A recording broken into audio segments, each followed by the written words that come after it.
La Patria Sublevada. Un podcast de Alfredo Silleta. En estos tiempos convulsionados, es bueno recordar al peronismo, la única revolución que tuvo la Argentina en el siglo XX, con marchas y retrocesos, con batallas ganadas y otras perdidas, pero siempre otorgando nuevos derechos a los más humildes. Crónicas para saber de dónde venimos y hacia dónde vamos.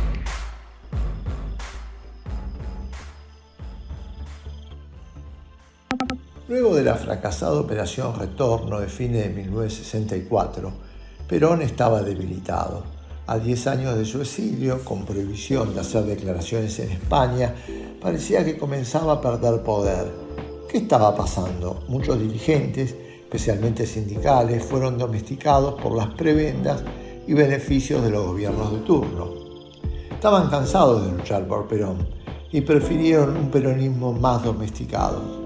Se los conocerá como neoperonistas y su figura más destacada será la de Augusto Bandor, secretario de la Unión Obrera Metalúrgica. El dirigente metalúrgico lanzará en esos días la siguiente frase: para salvar a Perón hay que estar contra Perón. El general, ya con 71 años, vivía su momento más difícil desde su condición política. Con el golpe militar de Onganía, el Partido Justicialista estaba prohibido junto a los demás partidos políticos y la mayoría de los sindicatos, bajo la conducción del Lobo Bandor, confiaban en pactar con el régimen militar. Fue entonces que Perón decidió jugar una nueva carta, magistral como ha sido siempre su conducción política, y apostó a la juventud, que día a día se acercaba al pensamiento nacional a través de las llamadas cátedras nacionales, la apertura de la Iglesia hacia el mundo luego del Concilio Vaticano II y la llamada Teología de Liberación, y los libros de pensadores nacionales como Arturo Jauretche, Raúl Scalabrini Ortiz, Rodolfo Puig Gros, Jorge Abelardo Ramos y Juan José Hernández Arregui, entre otros.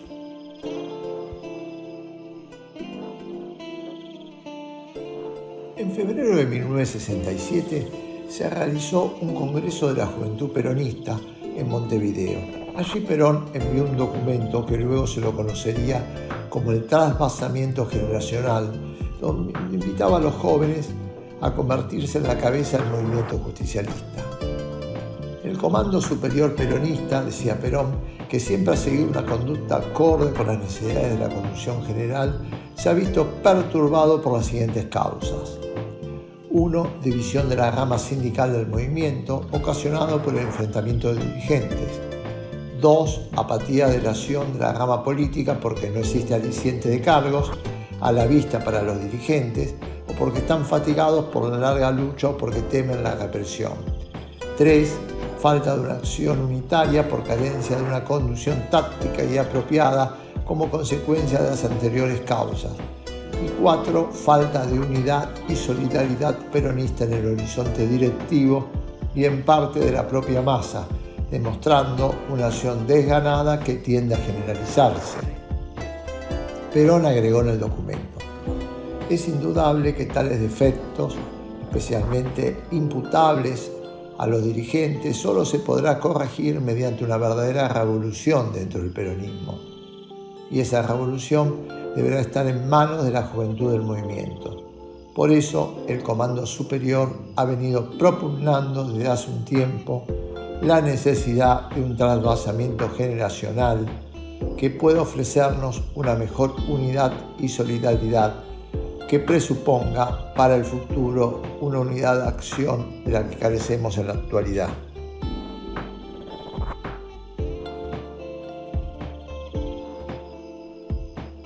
La política de trasvasamiento generacional produjo la formación de decenas de grupos juveniles que se declaraban peronistas, muchos de ellos dentro de la universidad. Los tres más importantes de aquel entonces fueron el UNE, Unión Nacional de Estudiantes de Origen Cristiano, con Julio Bárbaro, y los Ateneos de Rosario, Córdoba y Santa Fe. Guardia de Hierro, que comandaba el gallego Alejandro Álvarez, un obsesivo de la formación de cuadros políticos, y el FEM, Frente de Estudiantes Nacionales, una agrupación liderada por Roberto Pajarito Graboy, un gran orador que venía del marxismo y que en 1964 había sido el presidente del Centro de Estudiantes de Sociología, pero que luego del golpe de Estado en Onganía abrazó las causas del peronismo.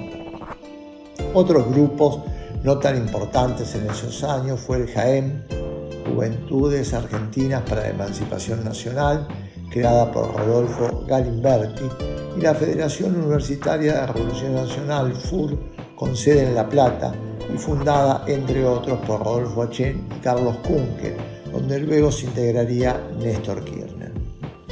La década del 60 fue revolucionaria en todo el mundo. Los jóvenes se enfrentaron al sistema mundial de diversas formas, con la música, la ropa, el color, las drogas y la lucha política. En California fue el hipismo y en París el mayo francés con la imaginación al poder. En América Latina, los jóvenes soñaron con el rock nacional, la revolución cubana, Camilo Torres o el Che Guevara en Bolivia. Félix Luna relató así la generación del 60. La década del 60, coloreada por la música de los Beatles, conmovida por la gesta del Che Guevara, atenta a la guerra de liberación de los pueblos subdesarrollados, maravillada por los viajes espaciales, sacudidas por la revolución de las costumbres, la modificación de la moral tradicional y las novísimas formas de arte. El régimen de Onganía ofrecía un tono retrógrado, medieval, que ni siquiera tenía el mérito de una definición franca en ese sentido.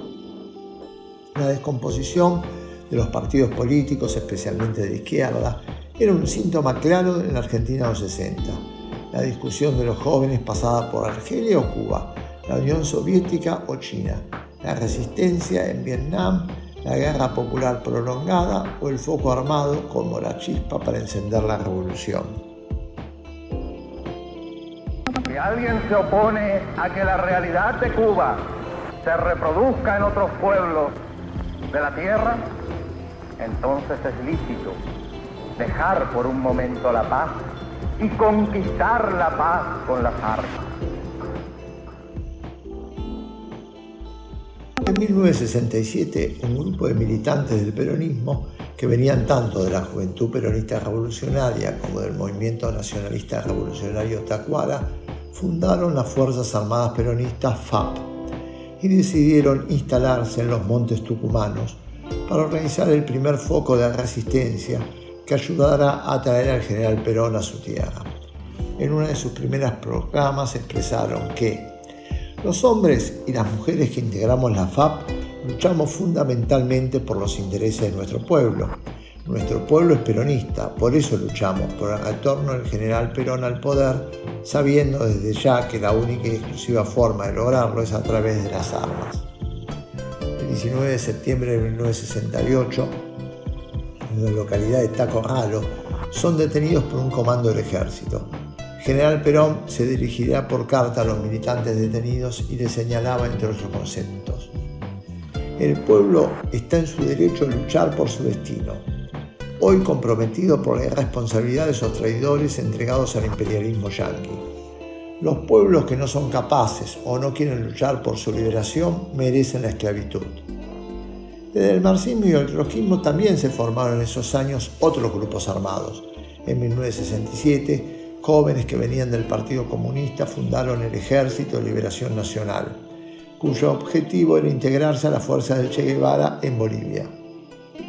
Un par de años después, este grupo se unirá a otros jóvenes que simpatizaban con el peronismo y formarán las Fuerzas Armadas Revolucionarias, FARC, bajo la conducción de Roberto Quieto. En el quinto Congreso Trotskista del Partido Revolucionario de los Trabajadores, realizado en 1968, se produjo una fuerte división.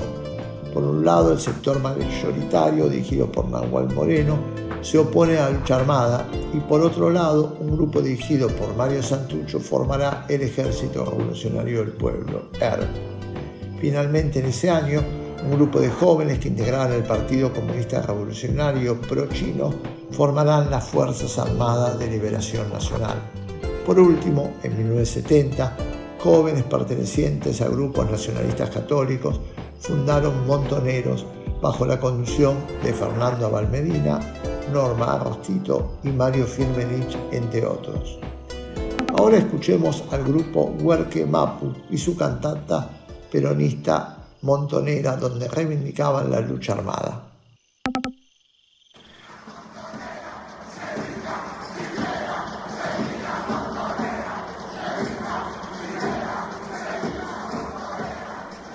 Los que dan la vida y los que negocian, los leales al general Perón y los que conciliaron durante tantos años. Ya lo decía Evita, los descamisados y los alcahuetes, el pueblo peronista y los que traicionan, como si no lo supiéramos, compañeros. ¿De qué lado estuvieron Valle, Cogorno, Vallese, Musi, Retamar, Capuano Martínez, Pujadas, Simona, Racetti? ¿Y dónde estuvieron los otros?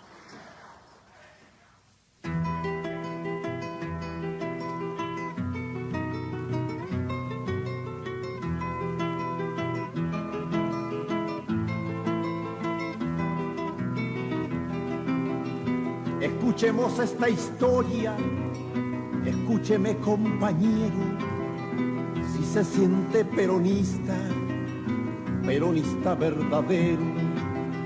Peleamos en la resistencia, con caños y con desgracias, desde aquel 55, sin saber de burocracia.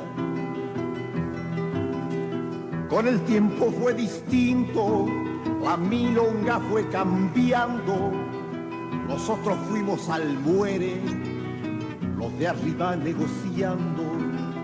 Somos pueblo peronista, somos pueblo de Perón,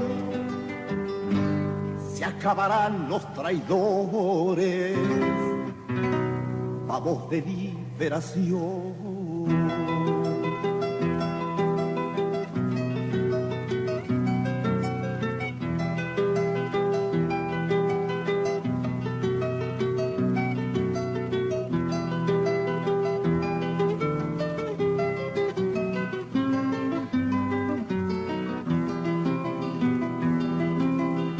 Allá andaba el general, exiliado en tierra extraña, y florecían jetones, vendiéndolos con sus mañas. Para nosotros el asunto se ponía medio espeso, por obrero y peronista, perseguido y sin un peso, pero no nos achicamos, ni nos julepeó la cana, fuimos piedra y barricada, con traidores bajo cama. Y salimos empueblada, la cuestión no fue sencilla, mientras ellos negociaban, nosotros fuimos guerrilla. Somos pueblo peronista, somos pueblo de Perón, se acabarán los traidores, vamos de liberación.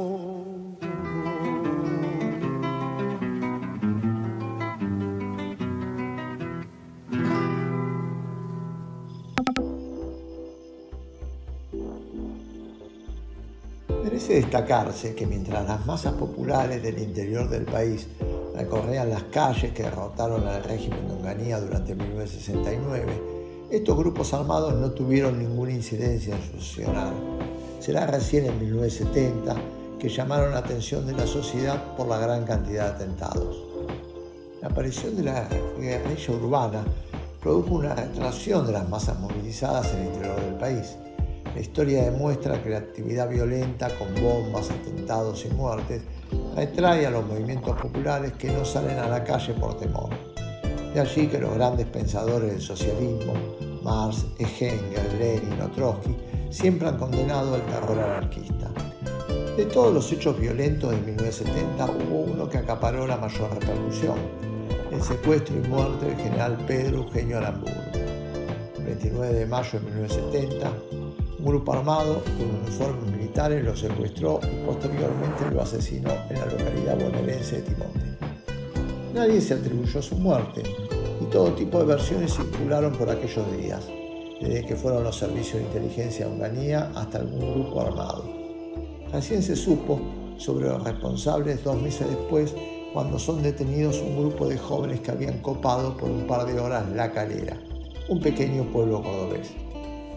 La sociedad se conmovió cuando se enteró que el hasta ahora desconocido grupo montonero estaba conformado por jóvenes de familias acomodadas y muy vinculadas a grupos católicos.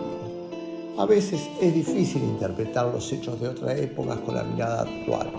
Decidí terminar este podcast con las palabras del presidente de Colombia, Gustavo Petro, en un discurso reciente que dio el 9 de enero de este año en Chile.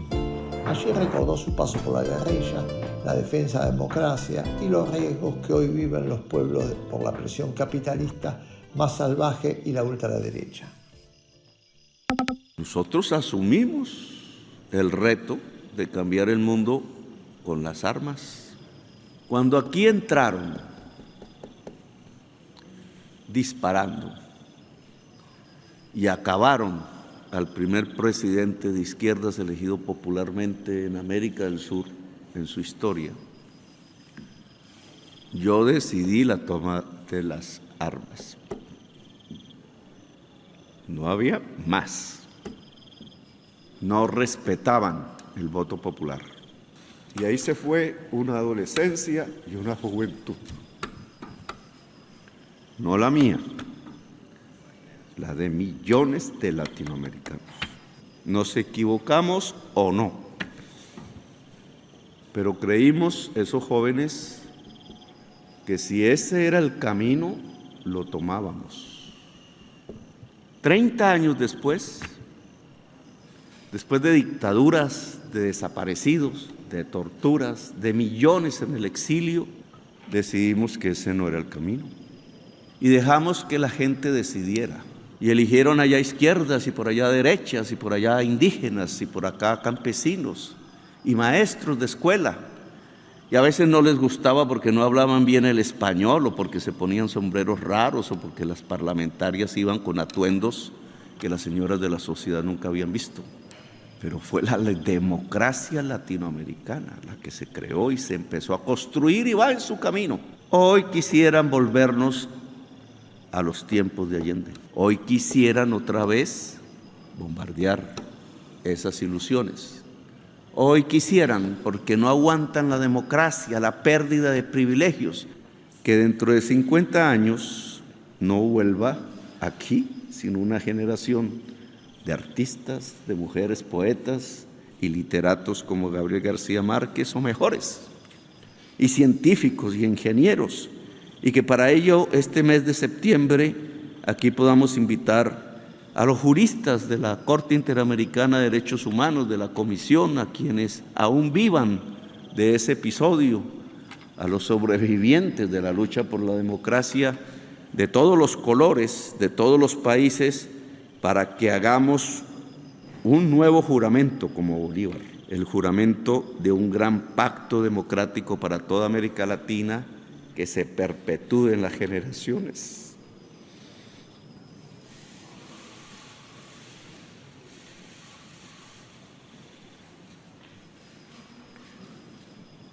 De 100 años de soledad. Gracias.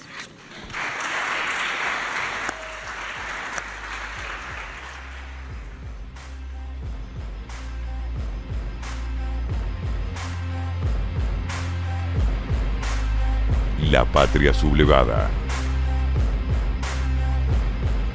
Crónicas para saber de dónde venimos y hacia dónde vamos.